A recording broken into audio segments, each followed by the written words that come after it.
സംരക്ഷിച്ചവരാ. അവസാനം ചില വാപ്പാര് മക്കളെയൊക്കെ പഠിപ്പിച്ച് മക്കളൊക്കെ ഒരു നിലക്കെത്തുമ്പോ പിന്നെ മക്കളൊരു വർത്താനം, വാപ്പ നിങ്ങൾ പണിക്കൊന്നും പോകണ്ട, നിങ്ങൾക്ക് ഞാൻ നോക്കിക്കോളാം കുടുംബം.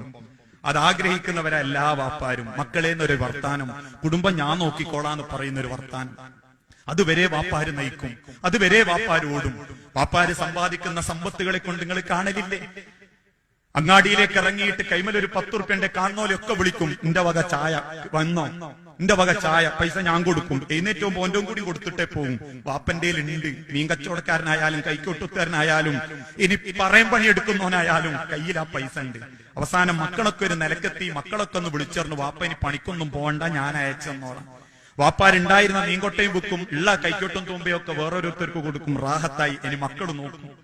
ആഴ്ച 1 കഴിഞ്ഞു, മാസം 1 കഴിഞ്ഞു, 2 കഴിഞ്ഞു, 3 കഴിഞ്ഞു. വാപ്പാന്റെ പേരിൽ പൈസ അല്ല. എന്തെങ്കിലും വേണേ ചെലവിന്റെ വാപ്പക്ക് ഞാൻ തന്നോളാന്ന് പറഞ്ഞ മകന്റെ വിളിയൂല്ല. നിവൃത്തികേട് കൊണ്ട് വാപ്പാര് ചില ഉമ്മാരെ കൊണ്ട് ചോദിപ്പിക്കും, ഓനെന്തെങ്കിലുമൊക്കെ തരാനറിഞ്ഞില്ലല്ലോ, അപ്പൊ ഒന്നുമില്ലല്ലോ, ഇയൊന്ന് ചോദിച്ചു. അവസാനം ഉമ്മാര് ചോദിക്കും, ചില വാപ്പാരെന്നെ നേരിട്ട് ചോദിക്കും, മോളെ ഒന്നുമില്ലല്ലോ. വീട്ടിലേക്ക് തിരിച്ചു വരുന്ന വാപ്പാക്ക് പേരക്കുട്ടികൾക്ക് ഒരു 50 പൈസന്റെ മുട്ടായി വാങ്ങാൻ പോലും പല വാപ്പാരെ കീശയിലും പൈസ അല്ല. ചോദിക്കലുണ്ട് ഏതെങ്കിലും മക്കള് വാപ്പാരോട്? അങ്ങനെ തിരിച്ചു വരുന്ന അല്ലെങ്കിൽ ചോദിക്കുന്ന വാപ്പാരോട് ചില മക്കൾ പറയുന്ന മറുപടി എന്താ? എന്തിനാ വാപ്പ അങ്ങക്ക് ഇപ്പൊ ഒരു പൈസന്റെ ചെലവ്? കുടുംബം ഞാനല്ലേ നോക്കുന്നത്. നിങ്ങൾക്ക് എന്തെങ്കിലും ചെലവ് വേണമെങ്കിൽ നിങ്ങൾ ഓളോട് ചോദിച്ചോളി, ഞാൻ ഓളെ പേരിൽ അയക്കുന്നത്.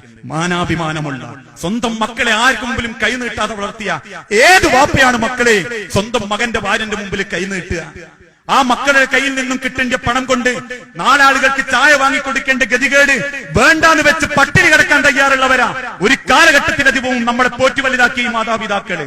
വിദേശത്ത് നിന്ന് വിളിക്കുന്ന മക്കൾക്ക് നെറ്റായാലും അല്ലാതെ വിളിച്ചാലും മണിക്കൂറുകളോളം ഭാര്യമാരോട് സംസാരിക്കാൻ നേരണ്ട്. പെറ്റുമ്മാനോട് വിശേഷം ചോദിക്കാൻ നേരല്ല, വാപ്പാനോട് ചോദിക്കാൻ നേരല്ല. വേണ്ട ഒരു മക്കളുടെയും പണം വാപ്പാർക്ക് അവര് ചോദിക്കാറില്ല. എന്റെ വാപ്പാക്ക് ഞാൻ കൊടുക്കുന്ന പണത്തെക്കാൾ ഏറെ ഏത് വാപ്പാരും ആഗ്രഹിക്കുന്നത് എന്താ? ഒരു ചോദ്യം, വാപ്പ നിങ്ങൾക്കൊരു സൂക്കേട് അല്ലെങ്കിൽ നിങ്ങൾക്കൊരു അസ്വസ്ഥത ഉണ്ട് എന്നൊക്കെ കേട്ടിരുന്നല്ലോ, ഡോക്ടറെ അടുത്ത് പോണോ? ഞാനൊരു ദിവസം ലീവാക്കണോ? ഞാൻ വരണോ? അതല്ലെങ്കിൽ ഞങ്ങളെല്ലാവരോടും കൊണ്ടുപോണോ? മതി. ഉള്ള കൊരന്റെ സങ്കടാണെങ്കിൽ പോലും വാപ്പത് പൊത്തിപ്പിടിച്ചിട്ട് പറയും, വേണ്ട മക്കളെ.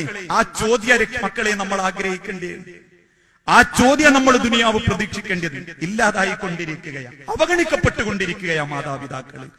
ഓരോരോ വീടിന്റെ മൂലയിലേക്കും ഓരോരോ കോലങ്ങളിലേക്കും. പണ്ട് കാലങ്ങളിലൊക്കെ ജനിച്ചു വീഴുന്ന കുഞ്ഞിനെ ഒക്കത്തെടുക്കുമ്പോ വായിൽ നിന്നും തേനൊലിക്കുന്നു എന്നാണ് നമ്മൾ പറയാറുള്ളത്, അല്ലേ? ആരാ അത് തേനാന്ന് പറഞ്ഞത്? വൈദ്യശാസ്ത്രം ഓർമ്മപ്പെടുത്തിയ അത് തുപ്പല, ഉമിനീരാണത്. പക്ഷെ ആ ഉമിനീരൊലിക്കുമ്പോ പോലും അറപ്പില്ലാതെ അത് കൈകൊണ്ട് തുടച്ച് തേനൊലിപ്പിക്കല്ലടോ എന്ന് പറഞ്ഞ അതേ വാപ്പാന്റെ വായിൽ നിന്ന് പ്രായം കൂടുമ്പോ അതേ നീരൊലിക്കുമ്പോ വാപ്പാനോടൊന്ന് പുറത്തുപോയി തുപ്പാൻ പറയുന്ന അത്ര അവഗണനയും കേൾപ്പില്ലായ്മയും കൊടുത്തിട്ടുണ്ടെങ്കിൽ നഊദു ബില്ലാഹ്, ഈ ദുനിയാവിൽ പിന്നെന്തിനാ നമസ്കാരം? സ്വന്തം വാപ്പാനെയും ഉമ്മാനെയും നോക്കാത്തോൽക്ക് പിന്നെന്തിനാ മനുഷ്യരെ ജമാഅത്ത്? പിന്നെന്തിനാ ഖുർആൻ ക്ലാസ്?